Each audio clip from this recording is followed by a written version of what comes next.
She opened the refrigerator and realized she couldn't remember if she'd eaten today. Not because she was busy, because she'd spent a year not trusting her own memory. He had convinced her she was always forgetting things, always overreacting, always making something out of nothing.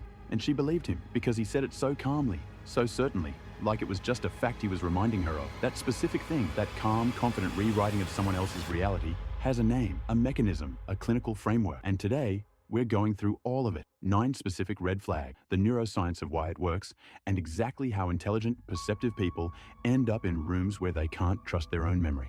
Let's get into it. Think about the last time someone made you feel completely insane for having a completely normal emotion. Maybe they said you were too sensitive. Maybe they twisted something you said until you couldn't recognize your own words. Maybe you walked out of a conversation convinced that somehow you were the problem, even though you walked in knowing you weren't. You replayed it for days, weeks maybe. You tried to figure out what you did wrong. You apologized, possibly more than once, and they accepted the apology like it was owed to them. Here's what I need you to understand before we go any further. That experience has a name, a mechanism, a clinical framework, and 9 very specific red flags that, once you know them, you cannot unsee. Today, we're going deep on narcissism, not the buzzword, not the Instagram psychology version, the real thing, what it actually looks like in someone's home, in their relationships, inside their brain. By the end of this video, you'll be able to identify it, name it, and understand exactly why it's so hard to walk away from. Let's get into it. Before we talk about what narcissism is, let's talk about what it isn't, because the word has been so overused that it's lost almost all meaning. Your coworker who takes long lunches, not a narcissist. Your friend who posts too many selfies, not a narcissist. Your ex who cheated on you, not automatically a narcissist, though possibly. Narcissistic personality disorder, NPD, is a clinical diagnosis. It affects approximately 1% of the general population. But here's the number that should concern you more. Subclinical narcissistic traits, meaning people who have significant clusters of narcissistic behaviors without a full diagnosis, are estimated to affect up to 5 to 6% of the population. That's roughly 1 in 17 people. Think about the last 17 people you interacted with. One of them statistically fits. The DSM-5 defines NPD as a pervasive pattern of grandiosity in fantasy or behavior, a need for admiration, and a lack of empathy, beginning by early adulthood and present in multiple contexts. 3 words in that definition do the most work: pervasive, multiple contexts, and beginning by early adulthood. This is not situational. This is not stress-induced. This is not a bad week. This is a fixed pattern, a personality structure, and it almost never travels alone. Narcissism exists on a spectrum. At one end, healthy self-confidence, ambition, reasonable pride in achievement. Every functional human being has some narcissistic traits, and that's fine. That's necessary. At the other end, a rigid, exploitative, empathy-absent pattern that systematically damages everyone in its orbit. The clinical threshold is somewhere in the middle, and the distance between confident person and person with NPD is not always visible from the outside, which is exactly the problem. Psychology identifies 2 primary presentations of narcissism, and they look almost nothing alike. Grandiose narcissism. This is the version you've seen in movies. Loud, dominant, walks into rooms like they own them, interrupts constantly, name drops, can't get through a conversation without mentioning their achievements, their connections, their status. They need the spotlight the way other people need oxygen. This type is easier to spot. Exhausting? Yes. Damaging? Absolutely. But at least you can see it coming. Covert narcissism. This is the one I want you to pay close attention to, because this is the one that actually destroys people. The covert narcissist is quiet, wounded-looking, perpetually misunderstood. They play the martyr with Oscar-worthy commitment. I do everything for everyone, and no one ever appreciates me. They're hypersensitive to any perceived slight. They communicate primarily through passive aggression, silent treatment, and strategically placed sighs. And here's the devastating part. They look like the victim. Always. They're the person your mutual friends feel sorry for. They're the one you defend to everyone else. They're the reason you feel guilty for being angry at them, because look how much they're suffering. The covert narcissist is dangerous precisely because they are invisible. Their abuse doesn't look like abuse. It looks like your fault. Keep that distinction in mind, because most of the cases we're going to look at today, covert, not grandiose. The DSM lists 9 criteria for NPD. A clinical diagnosis requires 5 or more. But forget the clinical language. Here's what each criterion actually looks like when you're living with it. Red flag 1. Grandiose sense of self-importance. Not confidence, distorted confidence. They exaggerate achievement. They expect to be recognized as superior without evidence to support it. Every conversation eventually becomes about them, their experiences, their opinions. Here's the test. When did they last ask you a question about your life and then actually listen to the answer without redirecting to themselves? If you have to think hard about this, that's information. A study published in the Journal of Personality found that this trait is the single most reliable predictor of MPD across cultures. It's not culture dependent, it's not contextual, it's consistent. Red flag 2, preoccupation with fantasies of unlimited success, power, beauty, or ideal love. They're always one step away from the life they deserve, one deal away from being a billionaire, one relationship away from perfection, one opportunity away from finally being recognized. The present is never enough. They are perpetually in transit toward a version of themselves that never arrives. This is where future faking begins, a term coined in narcissistic abuse communities to describe the pattern of promising futures they have no intention of building. We'll move somewhere better. I'll change. Once things settle down, the promises are real to them in the moment. They believe them, but the moment becomes accountability, and accountability triggers defense. Red flag 3, believing they're special and can only be understood by high-status people. They collect impressive people, drop impressive names, dismiss anyone they deem beneath them, which is most people. Watch how they talk about their old friends, their past colleagues, their previous partners. There's almost always contempt there. Everyone from their past eventually became not worth their time. If you're in their inner circle right now, understand you are currently in your idealization phase. There will be a devaluation phase. The question is not if, it's when. Red flag 4, excessive need for admiration. This one is the engine. Everything else is downstream from this. The technical term is narcissistic supply. Admiration, attention, status confirmation, emotional reactions, any of it. Positive supply, negative supply. It doesn't matter. What matters is that the supply doesn't stop. Here's what most people miss. Negative attention is also supply. Arguments, crying, expressions of pain, jealousy, anger. These all confirm the narcissist's centrality in your world. Your distress is evidence that they matter, which is why conflict doesn't resolve the way it does in healthy relationships.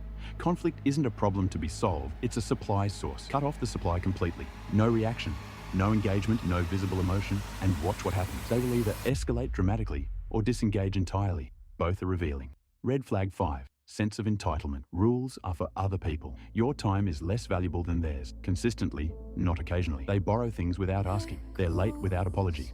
They expect special treatment as a baseline and interpret normal treatment as disrespect. A small but telling example. Watch how they treat service workers, waitstaff, cashiers, customer service representatives. These interactions are revealing because there's no social incentive to perform kindness. Who someone is when nothing is gained from being pleasant, that's who they are. Red flag 6, interpersonal exploitation. Relationships are transactional. This isn't always conscious. Sometimes the exploitation is so automatic, it barely registers as a choice. But ask yourself, in this relationship, who gives and who takes? Over time, across situations, what's the actual balance? And critically, what happens when you stop giving? Does the relationship continue? Do they notice? Or does the interest simply fade? Red flag 7, lack of empathy, the core wound. This is where we need to be precise because the research is actually divided in an interesting way. Studies by Conrath, Bushman, and others have shown that narcissists can demonstrate empathy when they are explicitly instructed to try, meaning the capacity exists, but they don't deploy it automatically. They don't default to it. It requires a deliberate effort they're usually unwilling to make. So when someone says, narcissists have no empathy, it's more accurate to say they have empathy, but treat it as an optional feature they rarely choose to activate. What this looks like in practice, you're upset. They explain why you shouldn't be. You're in pain. They make it about how your pain affects them. You share something vulnerable, and within moments the conversation has migrated to their feelings, their experiences, their needs. It happens so consistently that you eventually stop sharing. And when you stop sharing, they don't notice. That absence of noticing, that's the tell. Red flag 8, envy, and the belief that others envy them. This one is subtle and often invisible until you know what you're looking for. They struggle to genuinely celebrate your wins. There will be something, a qualifier, a small reframe, a pivot to their own related achievement. That's great, yeah, I actually did something similar a few years ago. They dismiss what they secretly want. They mock ambitions they don't have. They call successful people sellouts or lucky or not that impressive when you look closely. And simultaneously, they're convinced that people are jealous of them. Their failures get attributed to others' envy. Their social friction is always someone else being threatened by their greatness. Red flag 9, arrogance and contempt. This one is the mask slipping.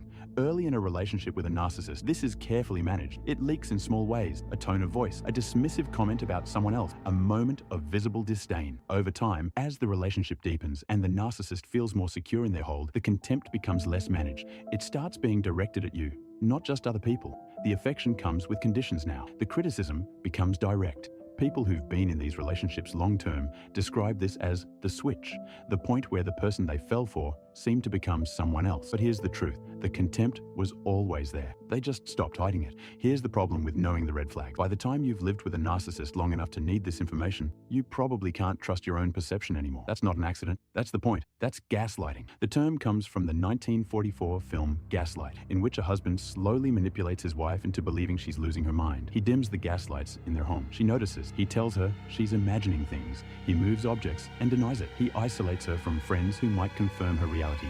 By the end of the film, she can't trust a single one of her own perceptions. That's the template, and it's been running in real relationships ever since. Technique 1, flat denial. That never happened. I never said that. You're making things up. Delivered with absolute confidence, even when evidence exists. The goal is not to convince you. The goal is to exhaust you, to make the cost of holding on to your truth higher than the cost of letting it go. After enough repetitions, the instinct to document starts to feel paranoid, which is exactly when the documentation becomes most necessary. Technique 2, trivializing. You're so sensitive. It was just a joke. You're overreacting. Why do you always have to make everything dramatic? Watch what this does to the conversation structure.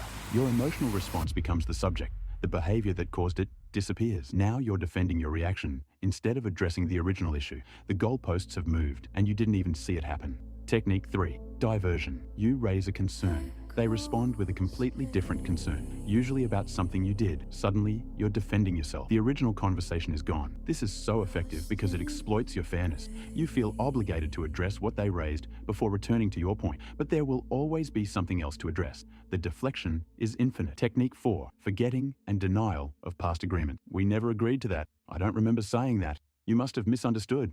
Over time, months, years, this systematically erodes confidence in your own memory. You start hedging before you even speak. I think we agreed to, I might be wrong, but you've been pre-gaslit. You're doing it to yourself now. Technique 5, DARVO.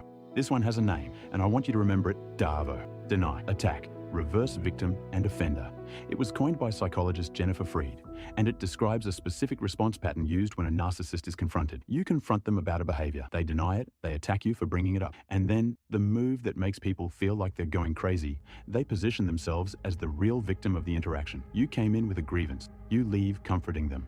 If you've experienced this, I need you to hear this clearly. That disorientation you feel after a DARVO interaction is not confusion. It's your nervous system correctly identifying that something deeply wrong just happened. Technique 6, reality isolation, the long game.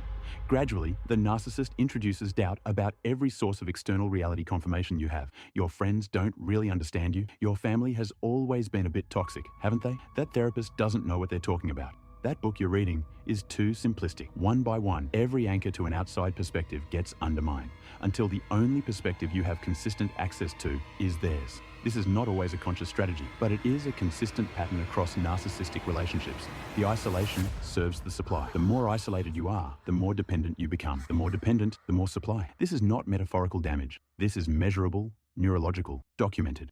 Research by Bessel van der Kolk, author of The Body Keeps the Score, shows that sustained psychological manipulation activates the same neural trauma pathways as physical abuse. The brain doesn't distinguish between a fist and a systematic dismantling of your self-perception. Neuroimaging studies show that people in prolonged gaslighting relationships show elevated activity in the amygdala, the brain's threat detection center, even during neutral interactions with the gaslighter. The body is on alert all the time. What this means practically, the hypervigilance, the anxiety, the difficulty concentrating, the emotional exhaustion, these are not personality flaws. They are physiological adaptations to a threatening environment. Your brain is doing exactly what it's supposed to do. It's just doing it continuously because the threat never fully goes away. You are not too sensitive. Your brain is accurately reading the room. Let me be precise. This is not character assassination. These are publicly documented behaviors analyzed against clinical criteria. Grandiosity, I am the greatest living artist, stated repeatedly, unprompted, in interviews, on stage, in music. Entitlement, walking onto Taylor Swift's stage during her acceptance speech at the 2009 VMAs. The action itself is secondary. What's revealing is the internal calculus that made it seem reasonable. His opinion about who deserved the award was more important than the moment, the institution, and another person's experience of it. Need for admiration, multiple albums and extended interviews structured primarily around confirming his own genius, seeking validation from the highest possible sources: fashion, art, religion, and reframing any rejection as those sources being wrong. Public behavior toward former partners, documented across multiple court filings, social media records, and third-party accounts. Important distinction. Kanye has a publicly disclosed bipolar diagnosis. Narcissistic traits and bipolar disorder can coexist, and they can also be confused with each other in presentation. The clinical picture is complex. What I'm highlighting is a behavioral pattern, not a definitive diagnosis. Without naming specific individuals beyond what's already been extensively documented publicly, music and entertainment industries show disproportionately high rates of narcissistic traits in leadership. A 2017 study in the journal Personality and Individual Differences found that professional musicians scored significantly higher on narcissism scales than the general population, particularly on entitlement and exploitativeness subscales. The industry selects for these traits: relentless self-promotion, an unshakable belief in your own talent, the willingness to override others' needs in service of your vision. These are adaptive in entertainment. The problem is that traits which drive professional success don't turn off at home. This one I want to give space to, because it's the one that captures what clinical language can't. Posted publicly. Paraphrase. I started keeping a journal in year 2 of our relationship, not because I'm a journaling person. I hate journaling. I started keeping it because I needed proof that my life was happening. He had this thing where he'd tell me I agreed to something I hadn't agreed to, or that I'd said something I hadn't said, and he'd be so certain, so completely, calmly certain. Not angry, not defensive, just sure. Like it was just a fact he was reminding me of. The journal was my anchor. I'd write down conversations within an hour of having them. Date, time, what was said, like documentation, like evidence. The last straw was a dinner, my sister's birthday. He told me I had agreed to cancel it to attend something for his work. I had the texts, I had the journal entry, I showed him. He looked at them, looked at me, and said, "You're misremembering again." Not, "Those texts are wrong." Not, "I see how you read it that way." Just, "You're misremembering." I was 28 years old, and I was keeping a forensic record of my own life because I couldn't trust my memory anymore. I left 4 months later. I still keep the journal. I probably always will. The journal instinct, that's not paranoia. That's her nervous system identifying the threat before her conscious mind could fully articulate it. The body keeps score before the mind can name the game. This comes from an interview conducted with a woman who spent 11 years in a relationship with someone later diagnosed with NPD. People always ask me why I stayed so long, and I understand why they ask. From the outside, it probably looked obvious, but from the inside, I can tell you exactly why. Because every 6 months approximately, he would become the person I fell in love with again. For 2 weeks, maybe 3. He'd be present, warm, funny. He'd remember things. He'd ask questions. He'd look at me like I was the whole room. And every time that happened, I reset. I told myself, there he is. That's the real him. The rest has been stress or circumstances or my own failing. I spent 11 years chasing those 2-week windows. I reorganized my entire life around maintaining the conditions that might produce them. That's not love. I know that now. That's a slot machine. And I was completely addicted. For those who want to go further back, Robert Maxwell, British media mogul, father of Ghislaine Maxwell, died 1991. What's documented? Pathological grandiosity on a scale that became legendary even among people who admired him. Employees described interactions where disagreeing with him on any subject, however minor, produced responses disproportionate to any reasonable emotional register. He stole approximately $460 million from his employees' pension funds, not from institutional greed, but from an apparent inability to conceptualize those employees as people with needs that could compete with his own. His biographers describe a man who had restructured his entire internal reality around the narrative of his own specialness.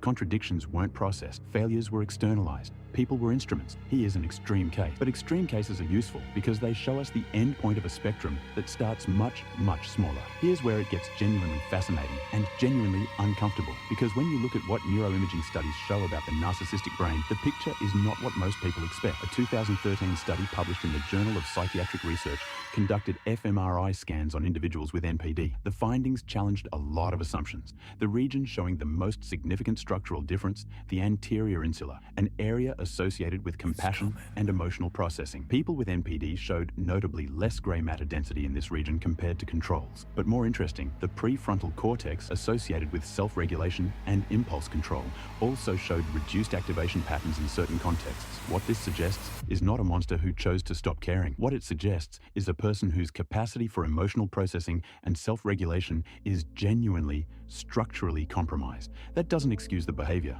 but it does explain why just try harder to have empathy is not a solution that works. The hardware is different. Here is the most counterintuitive finding in narcissism research, and I want you to sit with it for a moment. Beneath the grandiosity, beneath the entitlement, the contempt, the total self-assurance is, almost universally, catastrophic self-esteem. Not low self-esteem in the way most people experience it, something more destabilized, more fragile. The grandiosity is not confidence. It's a psychological defense structure built to protect an internal sense of worthlessness so profound that any crack in the armor is existential. This is why narcissistic injury, any perceived slight, any criticism, any failure, produces such disproportionate responses. The anger isn't about the slight. The anger is about what the slight threatens to reveal to them about themselves. Psychologists call this the narcissistic wound. The original damage, usually from early childhood, that the entire personality structure is built to defend against. Understanding this doesn't mean you have to stay. It doesn't mean you're responsible for healing it, but it does explain why they behave the way they do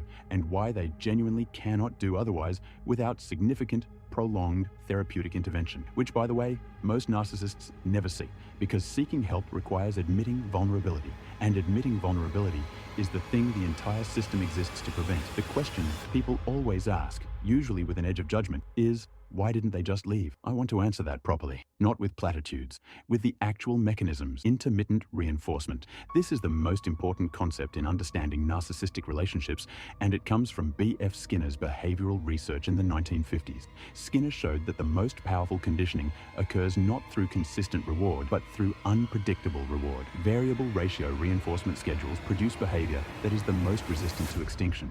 This is why slot machines are more addictive than vending machines. The vending machine gives you what you paid for every time. The slot machine gives you nothing, nothing, nothing, and then everything. In a narcissistic relationship, warmth and affection are the reward, and they come unpredictably after periods of coldness, criticism, or absence. Your brain releases dopamine during the warm phases harder than it would in a consistently loving relationship. The contrast creates the hit. You are not weak for being affected by this. You are behaving exactly as any human brain would behave when subjected to a variable reinforcement schedule. The mechanism is identical to addiction because neurochemically it is addiction. Trauma bonding. Defined by psychologist Patrick Carnes, trauma bonding describes a strong emotional attachment formed through repeated cycles of abuse and positive reinforcement. It's the same mechanism documented in hostage situations, what we colloquially call Stockholm Syndrome. Hostages sometimes develop genuine loyalty and affection for their captors. This sounds absurd from the outside. From inside the neurochemistry, it's entirely predictable. The bond forms because the abuser is simultaneously the source of the threat and the only available source of safety. The nervous system attaches to whoever it has to. That's survival. Cognitive dissonance, the investment trap. I've put so much into this. They weren't always like this. I can fix this if I try harder. This is loss aversion operating at a personal level. The more you've invested, time, identity, plans, hope, the more the brain resists writing that investment off as a loss. Leaving doesn't just mean leaving the relationship. It means accepting that a significant portion of your life was spent on something that was not what you believed it to be. That's not just painful. For many people, it's genuinely destabilizing at an identity level. The erosion of self. By the time most people are ready to leave a long-term narcissistic relationship, they often don't know who they are without it. Your hobbies were gently mocked. Your friends were subtly undermined. Your family's flaws were catalogued and returned to regularly. Your confidence in your own judgment was systematically dismantled. Over years, the narcissist hasn't just occupied your present, they've rewritten your past and colonized your sense of who you are.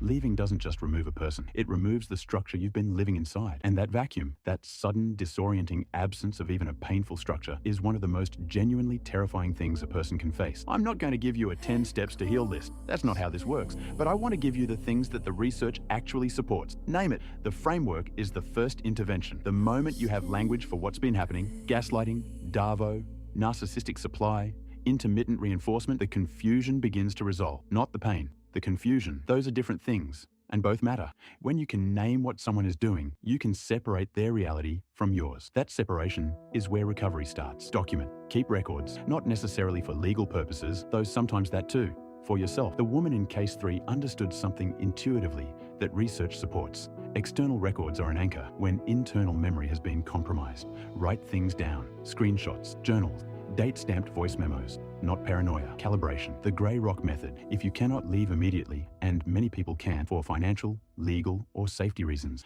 the grey rock method is the most widely recommended harm reduction strategy. Become as uninteresting as possible. One-word answers. Flat effect. No visible emotional responses. No argument. Nothing to feed on. You are depriving the supply system of input. The narcissist will either disengage out of boredom or escalate dramatically. Both outcomes provide information. Both move the situation. Important, grey rock is a short-term strategy.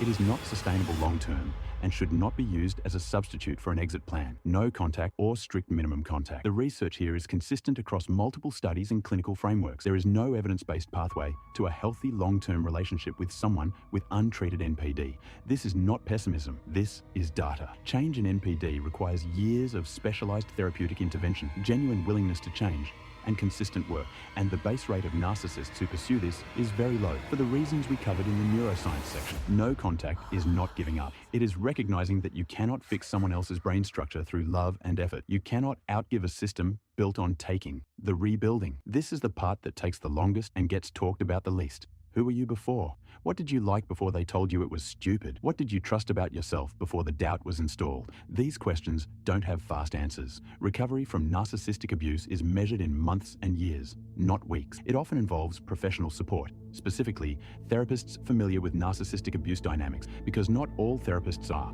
but it is possible, completely possible.